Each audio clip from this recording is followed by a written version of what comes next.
wabarakatuh. Yang terhormat kepada dosen pengampu Bapak Fatul Razi beserta teman-temanku yang saya banggakan. Di sini saya sebagai pemateri pertama akan menjelaskan tentang pengertian merancang penilaian dalam pembelajaran Al-Quran Hadis.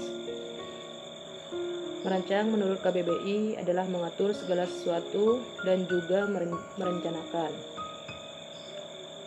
Standar penilaian pendidikan kurikulum 2013 mengacu pada Permendikbud nomor 66 tahun 2013 tentang standar penilaian pendidikan, yaitu kriteria mengenai mekanisme, prosedur, dan instrumen penilaian hasil belajar peserta didik.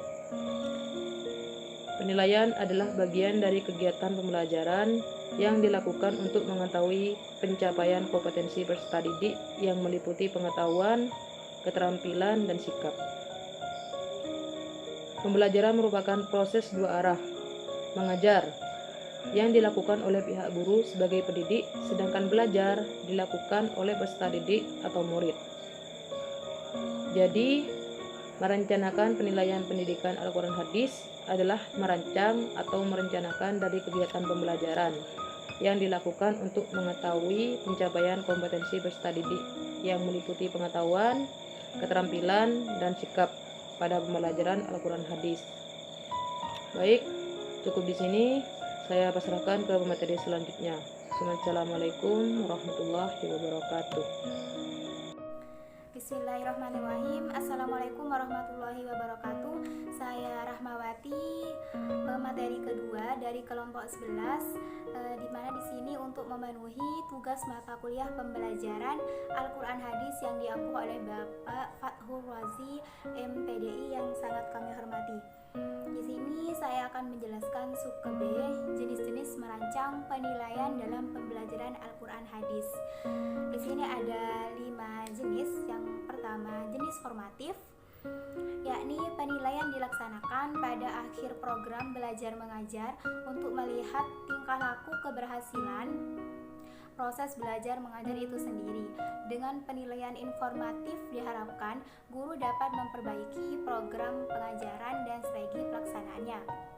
Dan yang kedua, penilaian sumatif adalah penilaian yang dilaksanakan pada akhir unit program, yaitu akhir semester dan akhir tahun. Tujuannya adalah untuk melihat hasil yang dicapai oleh siswa atau peserta didik. Dan yang ketiga, penilaian diagnostik adalah penilaian yang bertujuan untuk melihat kelemahan-kelemahan siswa serta faktor utamanya. Penilaian ini dilakukan untuk keperluan bimbingan belajar, pengajaran remedial, dan menentukan kasus-kasus dan lain-lain. Soal-soal tentunya disusun agar dapat menemukan jenis kesulitan belajar yang dihadapi oleh siswa itu sendiri. Dan yang keempat, penilaian selektif adalah penilaian yang bertujuan untuk keperluan seleksi, misalnya ujian, saringan masuk ke lembaga pendidikan tertentu. Dan yang kelima, penilaian penempatan adalah penilaian bertujuan untuk mengetahui keterampilan prasyarat yang diperlukan bagi suatu program belajar dan penguasaan belajar seperti yang diprogramkan sebelum memulai kegiatan belajar. Dan juga dalam pembelajaran itu terdapat 3 ranah penilaian yang dicetuskan oleh taksonomi Bloom, yakni ranah kognitif, ranah afektif, dan ranah psikomotorik. Kognitif adalah ranah yang mencakup kegiatan mental atau otak yang berhubungan dengan kemampuan berpikir, termasuk di dalamnya kemampuan menghafal, memahami, mengaplikasikan, menganalisis, mensintesis, dan kemampuan menilai. Dan juga ranah afektif adalah yang mencakup watak, perilaku, perasaan, minat, sikap, emosi, dan nilai. Ciri-ciri hasil belajar efektif akan tampak pada peserta didik dalam berbagai tingkah lakunya, seperti terhadap mata pelajaran, disiplin, motivasi belajar yang berkaitan dengan pembelajaran Al-Quran Hadis tentunya. Dan yang ketiga, ranah psikomotorik. Ranah psikomotor ini berhubungan dengan ranah yang berhubungan erat dengan kerja otot sehingga menimbulkan gerak tubuh atau bagian-bagiannya atau aktivitas fisik yang disebut dengan pada umumnya itu keterampilan gitu. Pada umumnya ada 3 sasaran pokok penilaian. Yang pertama, segi tingkah laku yang menyangkut sikap, minat, pengetahuan, perhatian dan keterampilan siswa terhadap proses pembelajaran, yakni yang kedua segi isi pendidikan, artinya penguasaan bahan pelajaran diberikan guru dalam proses pembelajaran Al-Quran hadis, dan yang ketiga segi yang menyangkut proses pembelajaran. Proses pembelajaran perlu diadakan penilaian serta objektif dari guru sebab baik tidaknya proses pembelajaran akan menentukan baik tidaknya hasil belajar yang dicapai oleh siswa itu sendiri. Jadi menurut saya di sini merancang penilaian pembelajaran Al-Quran hadis yaitu dengan harus mencakup penilaian formatif, penilaian sumatif, penilaian diagnostif, selektif, dan penempatan, dan juga harus mencakup 3 ranah yang dicetuskan oleh taksonomi Bloom yang terdapat kognitif, afektif, dan psikomotorik. Sekian dari saya, kurang lebihnya saya mohon maaf. Terima kasih. Waalaikumsalam warahmatullahi wabarakatuh. Assalamualaikum warahmatullahi wabarakatuh. Alhamdulillahirabbil alamin. Assalatu wassalamu ala asyrafil anbiya wal mursalin sayyidina Muhammad wa ala alihi washabbihi ajmain. Amma ba'du. Di sini saya akan melanjutkan penjelasan dari 2 materi sebelumnya, yang mana saya akan menjelaskan tentang fungsi, tujuan, dan prinsip dari penilaian itu sendiri.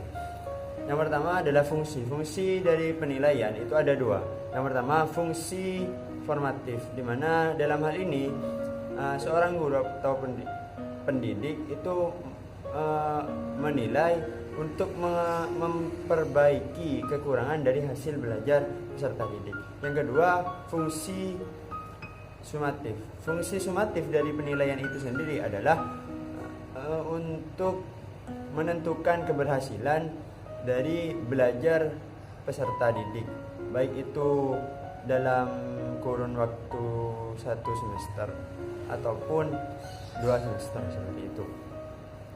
Nah, yang selanjutnya adalah tujuan penilaian. Tujuan penilaian diantaranya adalah untuk mengetahui sejauh mana keberhasilan suatu proses pembelajaran itu, sampai mana berhasil tidaknya suatu proses pembelajaran. Nah, yang selanjutnya adalah menentukan tindak lanjut dari hasil belajar. Misalnya sudah diketahui hasil belajarnya seperti apa. Nah, itu salah satu tujuan penilaian adalah untuk menindaklanjuti program mana atau proses pembelajaran yang mana yang perlu dievaluasi, perlu diperbaiki, perlu diperbaharui lagi, seperti itu.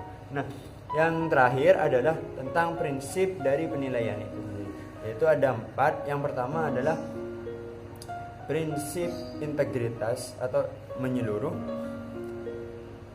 tidak hanya menilai pengetahuannya saja tapi juga aspek-aspek yang lain. Yang kedua adalah prinsip kontinuitas. Yang ketiga adalah prinsip berorientasi kepada kompetensi ketercapaian.